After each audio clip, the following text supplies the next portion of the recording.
You pull into the bait shop at 6 in the morning, hand over money for a scoop of minnows, and half of them are dead by 10. Meanwhile, there is a shoreline 40 yards from where you launch that is absolutely crawling with the exact food those crappie have been eating their entire lives, and almost nobody ever walks over and looks at it. 10 baits you can gather yourself for nothing, counting down from 10 to 1.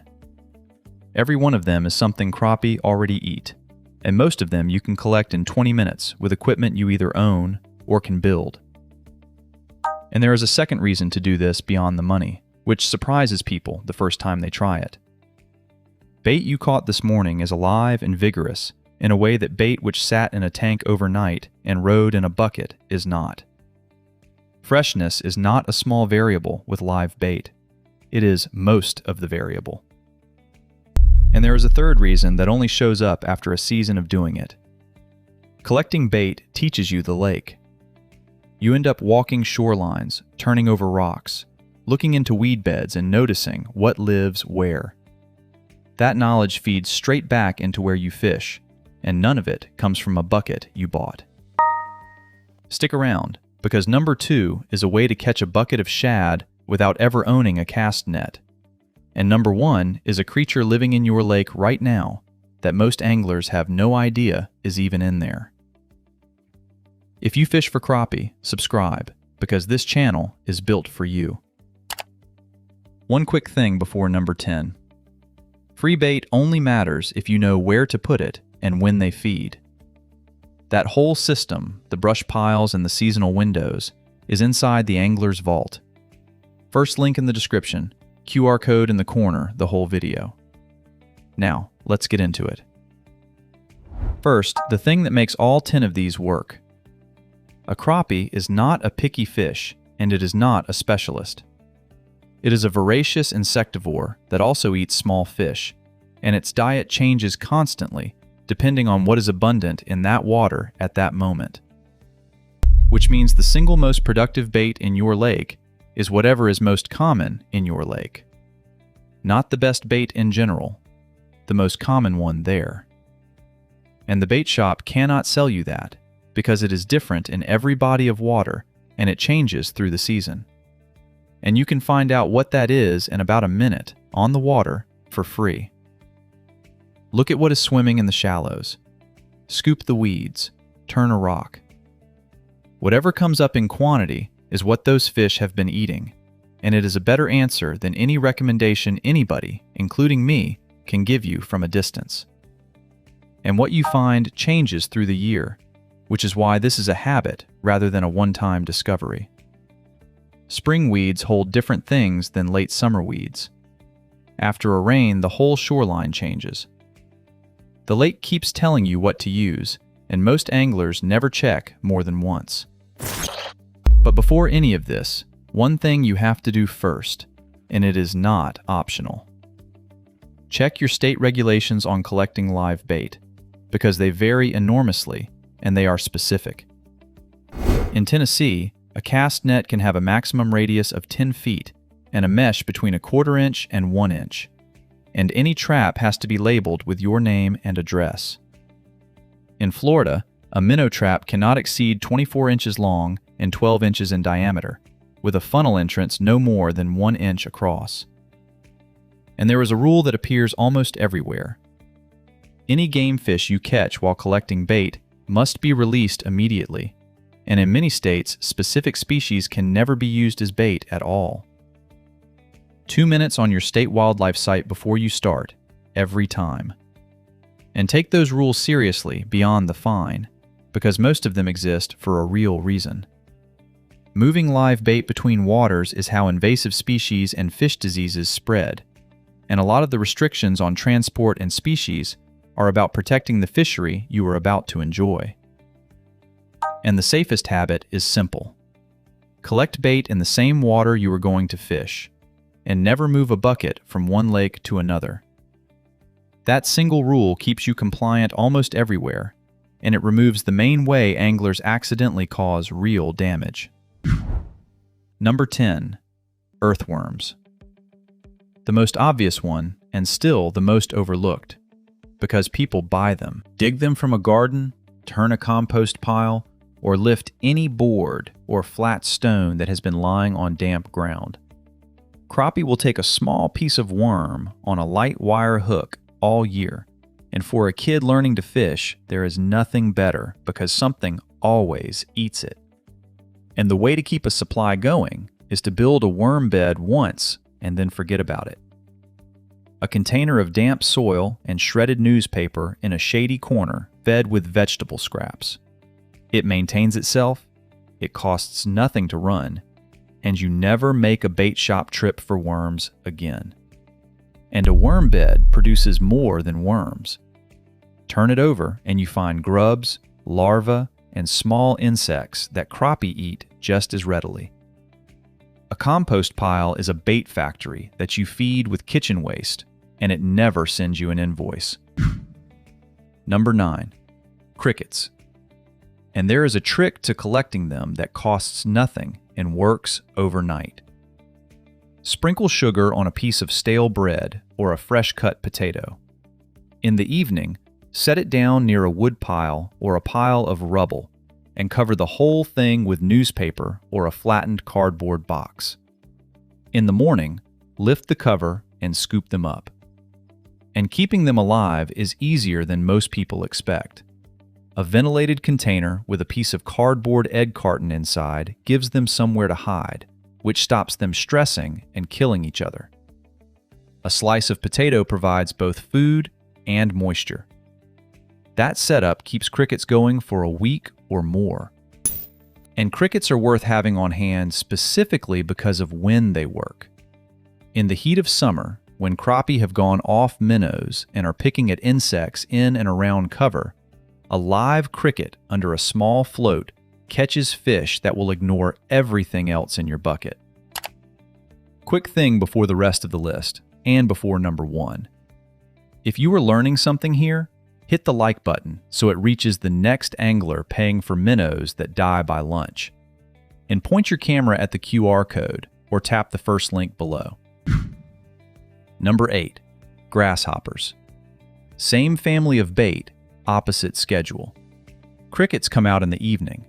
Grasshoppers are active during the day, which means you can collect them on the way to the water rather than the night before. Walk any field of tall grass in late summer and they scatter in front of you. A cheap insect net or even a hat works. Fish them on a thin wire hook under a small float and cover the hook point completely because a crappie will pull a soft bait off an exposed hook every time. And that hook point rule applies to every soft bait on this list. Crappie have a paper-thin membrane in their mouth, and they take a bait delicately, testing it rather than committing. An exposed hook point makes them drop it, and you feel a tap and never know why nothing happened after it. And when you are getting taps with no hookups, that is the signal to go smaller rather than to set harder. Smaller hook, smaller bait, lighter line. Crappie test a bait before they commit, and everything about your presentation should let them commit without feeling anything wrong. Number 7. Insect larvae from lake vegetation. And this one comes free with a technique you are going to use again at number 1. Every scoop of a dip net through matted weed comes up with larvae, nymphs, and small invertebrates mixed in. These are what crappie eat between meals of minnows, and they cost you nothing because you are already netting for something else.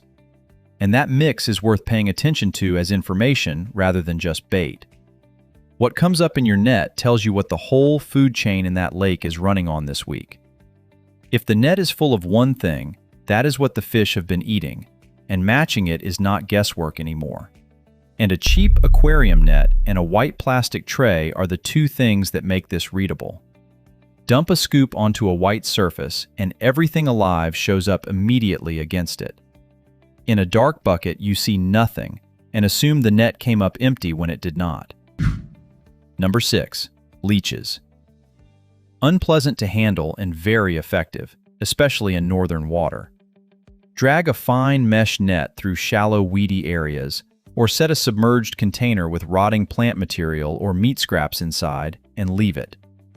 Rinse whatever you collect thoroughly before you fish it. They stay alive on a hook far longer than most live bait, which matters when you are set up under a light at night. And that survivability is the underrated part. A bait that is still moving at midnight is still working. Most live bait dies quietly on the hook within the hour, and you go on fishing what is effectively a dead scrap, believing you have something alive down there. So check your bait every 20 minutes, especially in warm water. Reel in, look at it, and replace anything that has stopped moving. It feels excessive, and it is the difference between fishing and soaking. Most slow days are days where every bait died in the first hour and nobody looked. Number 5. Creek chub and wild minnows caught on a fly rod. And this is the most enjoyable method on this entire list. Larger members of the minnow family will take small dry flies and nymphs on a light fly rod. A 3-weight with a size 14 humpy or woolly worm will fill a bucket from a creek in an afternoon, and you are fishing while you gather bait rather than working. And there is a practical reason chub are worth the effort. They are tough. A chub stays alive on a hook far longer than a shad or a delicate shiner, which means fewer rebaits and more time with something live in the water. Toughness is a genuine specification in live bait, and nobody ever mentions it. And the fly rod method has a second benefit that matters more than it should. It is genuinely fun. Bait collecting sounds like a chore, right up until it becomes an hour of light tackle fishing on a creek, and then it turns into part of the trip, rather than a stop on the way. One more before the top 4. Let me earn the follow. Everything I know about finding brush piles, reading structure, and timing the bite is organized inside the angler's vault. Point your camera at the code or tap the first link. One payment, yours for life. Number 4. The minnow trap. The most reliable bait gathering method there is, and it works while you sleep. A cylinder of light wire or hardware cloth with a cone entrance at each end. Fish swim in through the cone and cannot find their way back out. Bait it with bread, salted crackers, or dry dog food. Tie it to a dock or a tree limb in shallow water and leave it overnight. And placement decides whether it works. Shallow water near cover, out of the main current, where small fish already gather. A trap set in open water 20 feet deep catches nothing, and a trap set at the edge of a weed bed by a dock catches enough for a weekend by morning. And check it early. Minnows in a trap use up the oxygen in that small volume of water, and a trap left too long in warm weather becomes a container of dead bait. First thing in the morning, every time, and transfer them straight into a bucket with fresh water. It catches shiners, chubs, and dace, which are exactly what larger crappie are hunting. And remember the labeling rule, because in a lot of states, an unlabeled trap is a citation waiting to happen. And set 2 if you can, in different places. Bait collection is not consistent day to day, and 2 traps in different spots gives you a much better chance of waking up to a bucket instead of a disappointment. They cost about $15 each, and they last for years. Number 3. The cast net. If you know how to throw one, a single toss can produce hundreds of shad from 2 to 10 inches. Gizzard shad gather in the tail races below low-head dams through the summer, which makes them findable and predictable. Live shad will draw strikes from crappie, walleye, and largemouth alike. The catch is that throwing a net well takes real practice, and the rules on mesh size and radius are specific in every state. And learning to throw one properly takes an afternoon in a backyard, not a season. Most people who own a cast net and cannot throw it never practiced on grass first. 10 minutes of throwing at a spot on a lawn where you can see exactly how the net opens teaches more than a whole summer of frustrated attempts on the water. And go smaller than you think on your first net. A 6-foot net is far easier to learn with than a 10-foot one, and a bad throw with a small net still catches bait, while a bad throw with a big one catches nothing and tangles. Learn on the small one and grow into the big one. Number 2, and this is the one I promised. Catching shad without a cast net at all, using 4 tiny hooks and some white thread. Wrap white thread around the shank of 4 small hooks. Tie all 4 onto a light spinning outfit with 6-pound line. Pinch on a small split shot and drop it along a bluff wall where shad are holding. Anglers using this report doubles most of the time, and occasionally a fish on every hook. And it works because shad are filter feeders that respond to something small and bright drifting past, rather than to a bait they intend to eat. That is why plain white thread does the job. You are not imitating food, you are triggering a reflex. And a hook with no thread on it at all catches almost nothing. And number 1, freshwater grass shrimp. There are shrimp living in your lake right now, and most anglers have no idea they exist. They are 2 to 3 inches long, they live in weedy vegetation in most lakes across the southern range, and they are a very common natural food source for crappie. Defenseless, high in calories, and eaten eagerly by game fish of every size. This is not an imitation of what crappie eat. It is exactly what they eat. And here's how you collect them, which is the whole reason this sits at number 1. You need a dip net with a mesh of 3/16 of an inch or smaller. Find matted vegetation, hydrilla, eelgrass, milfoil, or even a thick grassy shoreline. Scoop the net under the weeds and shake it back and forth as you lift it toward the surface. And the hooking method matters as much as the collecting. Run a thin wire number 8 or number 6 hook along the top of the shrimp's tail, which keeps it away from the vital organs. Hooked that way, it stays alive and swims in its own erratic style, either free-lined or set under a small float. And keep them properly or you lose them fast. They breathe with gills, so they need clean, cool water, and it has to be changed every couple of hours. A small cooler with a bit of ice in a sealed bottle keeps the temperature down without shocking them, and that setup will hold a morning's worth all day.